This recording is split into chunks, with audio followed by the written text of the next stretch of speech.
Alors, l'industrie automobile prend cette race très sérieux. La preuve, regarde les sponsors. Il y a énormément de sponsors qui sont dans l'industrie automobile.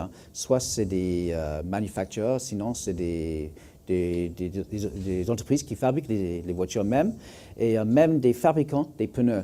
Par exemple, Michelin, et j'ai le plaisir d'avoir un des grands sponsors ici, Michelin, et j'ai ici avec moi Nicolas Siebold, qui travaille au siège, qui est à Clermont-Ferrand. Pourquoi vous avez décidé de sponsoriser des voitures qu'on ne peut même pas voir avec l'œil nu, en fait? Écoutez, merci beaucoup de l'invitation. Eh bien, avant tout, cet événement, c'est une course. Et la compétition, pour Michelin, c'est en quelque sorte un laboratoire de l'extrême. Et la compétition a toujours permis de tester des nouvelles innovations avant de les amener à nos clients. Et j'allais dire, donc c'est tout naturellement qu'on a choisi de supporter cet événement parce que c'est une course et qui met en œuvre des moyens de haute technologie avec des très beaux défis scientifiques. Est-ce que vous travaillez déjà avec la nanotechnologie? Alors oui, bien sûr. En fait, le pneu, c'est un matériau composite. Et pour réussir à maîtriser sa performance, il faut vraiment partir de l'échelle nanométrique jusqu'à l'échelle, j'allais dire, du mètre. Et c'est cette maîtrise de toutes les échelles qui est absolument clé pour maîtriser la performance du pneu. Donc en fait, quand on parle des voitures qu'on ne voit pas avec l'œil nu, qui sont 30 000 fois plus petites qu'un peu de mon cheveu, en fait, c'est vraiment quelque chose de pratique que vous pouvez utiliser. Alors oui, par exemple, l'analyse par des moyens de microscopie, c'est quelque chose dont Michelin en fait est très fier parce qu'on dispose d'un parc de microscopes absolument unique, digne des plus grandes universités. Certains de nos microscopes coûtent plus de 4 millions d'euros l'unité et il n'y en a que quelques-uns dans le monde. Et c'est absolument essentiel pour aller comprendre en fait la structure de la matière à l'échelle nanométrique pour améliorer par exemple la résistance des matériaux. D'accord. Pendant qu'on parle, on voit dans le control room actuellement. Et en fait, ce qu'on constate pour la première partie de ces cours, c'est que les voitures qui sont les plus légères, on va dire le moins de molécules, et avancent mieux. Est-ce qu'il y a un lien avec les pneus là ou pas?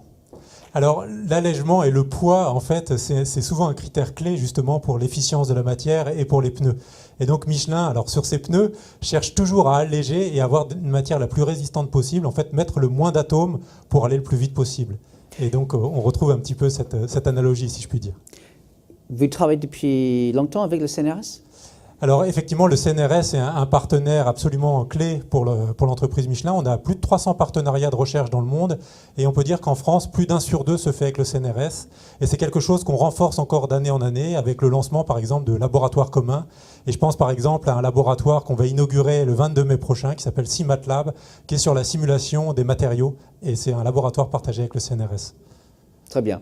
Let's speak in English now because we have a lot of people who are watching around the world, not just in the Francophone countries. Right. So, Nicolas, you're head of research and chemical additives at Michelin Group, who are one of the key sponsors. As I was saying earlier, you know, this is a race, this is nano cars, and of course we have a lot of sponsors who are in the automobile industry, whether it's manufacturers, whether making parts for it, or working on technology, and you're with Michelin, who are famous for their tires. Why are you participating in this? Actually, this event is firstly a race. And competition and motorsport is definitely a way to improve our technologies and to put technologies in I would say, an extreme laboratory. And so competition for us is absolutely key to develop new technology for our customers. Nanotechnology, do you actually use nanotechnology now? Yes, actually, our materials are based on nanotechnologies. And we like this race because actually we also use a lot of microscopes and use microscopes to analyze and characterize the materials we are putting into our tires. Does a company like Michelin work a lot with the scientific community like the CNRS? Yes, actually open innovation is absolutely key today to innovate and to find new ideas. So typically we have more than 300 partnerships. And with the CNRS, for example, we are launching shared laboratories. And for example, we will launch the CIMATLAB, which is a laboratory shared with the CNRS team on material simulation next month. Great. Well, thanks very much, Nicolas. Stay there. Thank you very much.